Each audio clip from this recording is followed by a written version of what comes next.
Shalom jemaat Tuhan yang saya kasihi di dalam Tuhan kita Yesus Kristus. Hari ini kita mau sama-sama belajar mengenai satu kebenaran firman Tuhan yang akan kita renungkan secara bersama-sama, yang terdapat dalam 1 Samuel pasal yang ke-17 ayat yang ke-45 sampai dengan yang ke-50.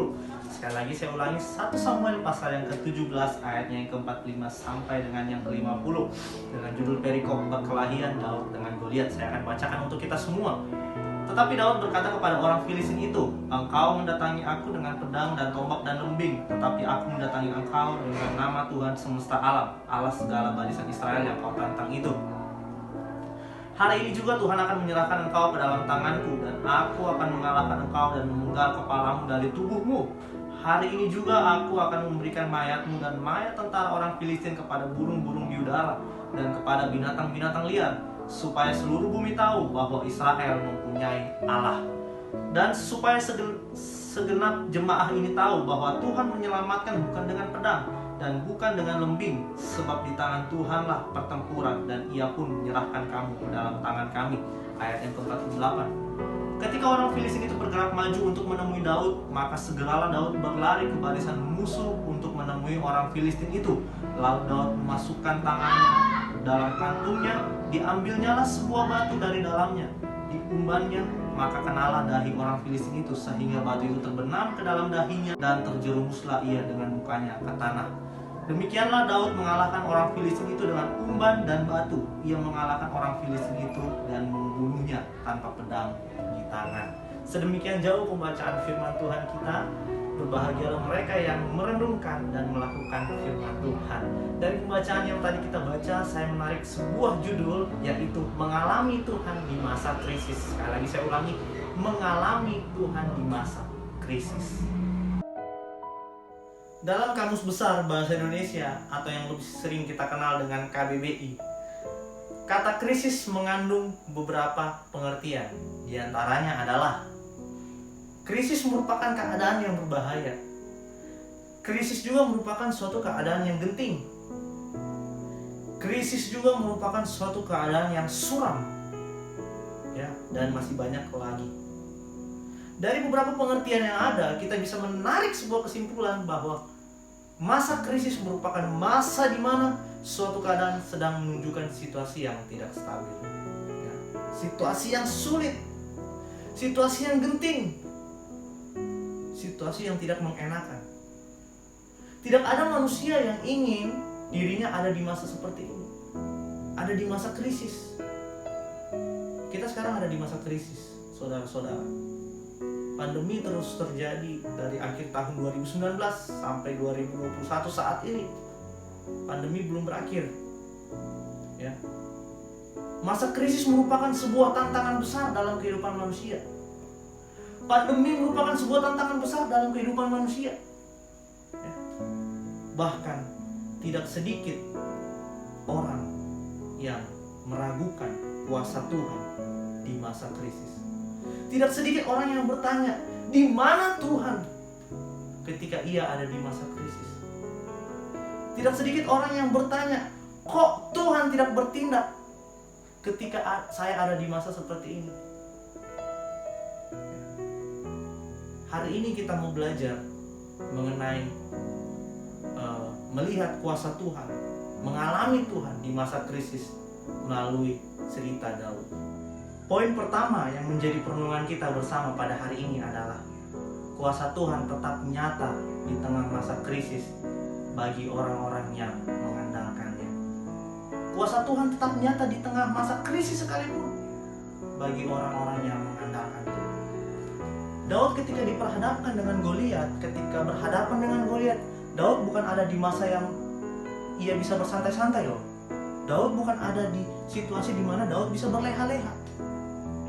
Melainkan Daud ada di situasi yang sulit, ada di situasi yang genting. Karena kenapa? Karena ketika Daud kalah, seluruh bangsa Israel harus tunduk pada bangsa Filistin. Secara manusiawi kalau kita membayangkan, Daud hanyalah seorang penggembala kambing domba. Kemudian dicatat di Alkitab ketika ia berhadapan dengan Goliat, ia masih kemerah-merahan. Secara manusia kita membayangkan, nggak mungkin Daud bisa menang melawan Goliat.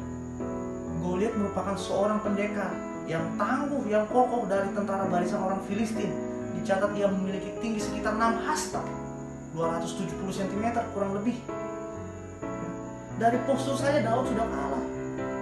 Dari pengalaman Daud sudah kalah. Kita secara manusiawi membayangkan tentu Daud kalah pasti melawan Goliat. Tapi walaupun situasi dan kondisi yang sulit pada waktu itu, Daud tidak berhenti untuk mengandalkan Tuhan.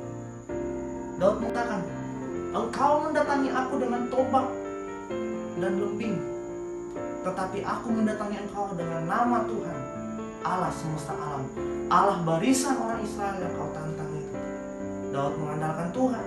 Kemudian di ayat yang 47 dikatakan, "Sebab di tangan Tuhanlah pertempuran, dan ia akan menyerahkan kamu ke dalam tangan kami." Daud begitu yakin bahwa kuasa Tuhan masih nyata di tengah-tengah masa krisis sekalipun. Karena itu kita sebagai anak Tuhan, masa pandemi, masa krisis seperti ini bukan jadi alasan kita untuk bertanya, di mana Tuhan? Bukan jadi alasan kita untuk meragukan yang namanya kuasa Tuhan. Sebab Tuhan itu Allah yang maha besar, Allah yang maha kuasa. Melainkan di masa seperti ini harusnya mendorong kita untuk semakin membangun hubungan yang intim dengan Tuhan, membangun hubungan yang erat dengan Tuhan. Karena tanpa Tuhan kita bukan siapa-siapa. Hanya Tuhan yang sanggup menolong kita di masa krisis seperti ini. Kuasa Tuhan nyata di masa krisis sekalipun. Poin yang kedua, kesombongan hanya akan mendatangkan kehancuran. Kesombongan hanya akan mendatangkan kehancuran. Goliat merupakan seorang pendekar hebat tangguh dari barisan tentara orang Filistin. Ia memiliki postur tubuh yang sangat besar.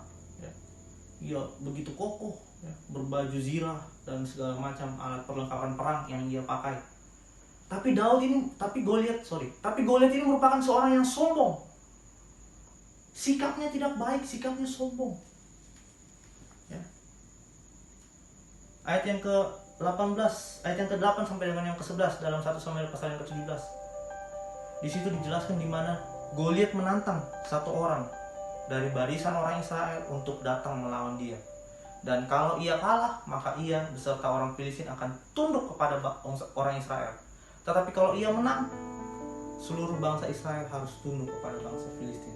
Kemudian di ayat yang ke-42 sampai ayat yang ke-43, ketika Daud menghampiri Goliat, Goliat malah merendahkan Daud. Dia berkata, "Anjingkah aku, maka engkau mendatangi aku dengan tongkat?" Karena Goliat melihat tubuh Daud yang begitu kecil, jauh dibanding ia merendahkan Daud, ia meremehkan Daud. Sombong, sikap sombong tidak berkenan di hadapan Tuhan. Sikap sombong hanya akan mendatangkan kehancuran. Amsal yang ke-18 ayat yang kedua berkata, "Tinggi hati mendahului kehancuran, tetapi kerendahan hati mendahului kehormatan." Tinggi hati hanya akan mendatangkan kehancuran, tetapi kerendahan hati mendahului kehormatan. Di masa-masa seperti ini, masa-masa krisis, ketika Tuhan menolong kita, kita tidak boleh sombong. Ketika Tuhan memberikan apa yang menjadi kebutuhan kita, ketika kita sukses dibanding orang lain ketika ada di masa ini, kita jangan sombong. Harusnya kita tergerak untuk menolong orang yang susah tadi, orang yang susah tersebut. Harusnya kita tergerak untuk membantu mereka, bukan malah membanggakan diri kita, bukan malah membanggakan apa yang kita punya. Ini bukan masa yang tepat, dan itu bukan sikap yang tepat di hadapan Allah. Kesombongan hanya akan mendatangkan kehancuran. Poin yang ketiga adalah miliki strategi yang baik dalam menghadapi masa krisis. Miliki strategi yang baik dalam menghadapi masa krisis. 1 Samuel pasal yang ke-17 ayat yang ke-49 sampai dengan yang ke-50. Daud ketika melawan Goliat dicatat dalam ayat yang ke-50, ia tidak mengalahkan Goliat dengan menggunakan pedang. Ia tidak mengalahkan Goliat dengan sentuhan fisik dan sebagainya, seperti pertempuran pada umumnya, menggunakan pedang, tusuk-tusukan dan sebagainya. Tapi Daud mengalahkan Goliat hanya menggunakan batu dan umban. Jadi umban itu semacam ketapel yang nanti diikatkan batu lalu dilontarkan kepada targetnya. Daud menggunakan itu ketika mengalahkan Goliat. Ia tidak menggunakan pedang. Kenapa bisa seperti itu? Karena Daud punya yang namanya strategi. Daud punya yang namanya strategi. Daud kemungkinan tahu bahwa secara fisik ia mungkin kalah melawan Goliat. Ya. Kalau Daud memaksakan untuk maju melawan Goliat menggunakan pedang, sudah pasti Daud kalah karena secara fisik ia beda jauh dengan Goliat. Goliat tinggi besar sedangkan Daud terlalu kecil buat Goliat. Sehingga kalau adu fisik kayaknya nggak mungkin Daud bisa menang. Sehingga Daud menggunakan batu dan umbannya untuk mengalahkan Goliat. Karena batu dengan umban itu bisa secara jarak jauh gitu. Jadi kemungkinan untuk Daud mengalahkan Goliat itu lebih besar. Daud punya yang namanya strategi dalam menghadapi masa-masa sulit. Daud tidak tinggal diam. Daud ketika mengandalkan Tuhan, Daud menaruh harapannya pada Tuhan, bergantung sepenuhnya pada Tuhan. Ia tidak tinggal diam, tidak tinggal duduk menunggu kuasa Tuhan nyata atas dirinya. Tapi ia bangun yang namanya strategi. Daud punya yang namanya strategi untuk menghadapi masa krisis, masa-masa sulit, menghadapi Goliat. Kita sebagai anak Tuhan ketika ada di masa seperti ini, ada di masa pandemi seperti ini, kita sudah berdoa kemudian Tuhan belum menjawab. Bukan berarti kita terus berdiam diri, terus duduk, terus hanya berdoa, tidak bekerja. Miliki strategi untuk menghadapi masa krisis.